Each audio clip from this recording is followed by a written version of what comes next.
ఈరోజు పాపం మీద విజయాన్ని పొందుకోలేకపోతున్నావా? నేను ఈ పాపంలో నుండి బయటకు రావాలి, ఈ పాపాన్ని విడిచిపెట్టి ఆత్మీయంగా ఎదగాలి అని ఆశపడుతున్నావా?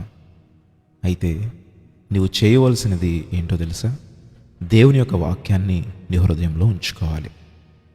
ఏంటి బ్రదర్, దేవుని యొక్క వాక్యం హృదయంలో ఉంటే మనం పాపం మీద విజయాన్ని పొందుకోగలుగుతామా అనే ఆ సందేహం మీకు రావచ్చు.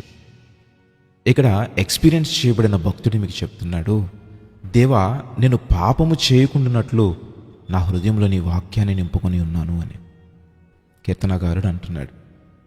మరి నువ్వు ఎప్పుడైతే నీ హృదయంలో దేవుని యొక్క వాక్యానికి చోటిస్తావో పాపం మీద విజయాన్ని చూడగలుగుతావు. నాతో పాటు ప్రార్థనలు ఏకీభవిస్తావా? దేవుని యొక్క వాక్యానికి నీ హృదయంలో చోటిస్తావా? మహోన్నతుడా, పరిశుద్ధుడా, ప్రేమ కలిగిన మా దేవా, ఈరోజు పాపం మీద విజయాన్ని చూడాలని అనేక మంది ఈ ప్రార్థనలో ఏకీభవించి నిన్ను అడుగుతూ ఉన్నారు. ఏ బిడ్డలైతే పాపము మీద విజయము చూడాలి అని నీ సన్నిధిలో ప్రాధేయపడుతున్నారో బిడ్డలకు విజయాన్ని దయచేయమని అడుగుతూ ఉన్నాం. నీ వాక్యాన్ని మా హృదయంలో స్థిరపరచండి, నీ వాక్యాన్ని మా హృదయంలో భద్రపరచండి. వాక్యానుసారమైన జీవితాన్ని జీవించడానికి నీ సహాయమును కోరుతూ ఉన్నాం ప్రభువా. అయ్యా, ఎంతమంది బిడ్డలైతే విశ్వాసంతో ఈ ప్రార్థనలో ఏకీభవించి కన్నీటితో తమ పాపములను ఒప్పుకుంటున్నారో ప్రతి బిడ్డకు క్షమాపణ దయచేయమని అడుగుతున్నాం. పాపములను క్షమించే దేవుడవు, నీ రక్తము ద్వారా మా పాపములను కడిగి అయా మమ్మలను పరిశుద్ధపరిచే దేవుడవు. ఈరోజు నీ రక్తమును మా మీద ప్రోక్షించమని అడుగుతున్నాం.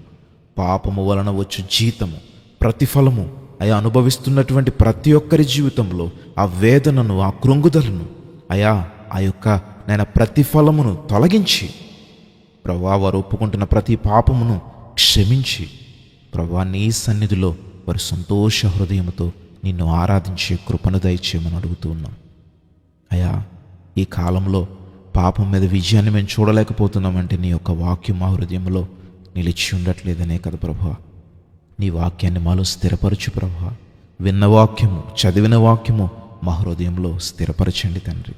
సాతాను ఎత్తుకొని పోకుండా అయా మా హృదయము చుట్టూ నీ అగ్ని కంచె వేయమని అడుగుతున్నాం.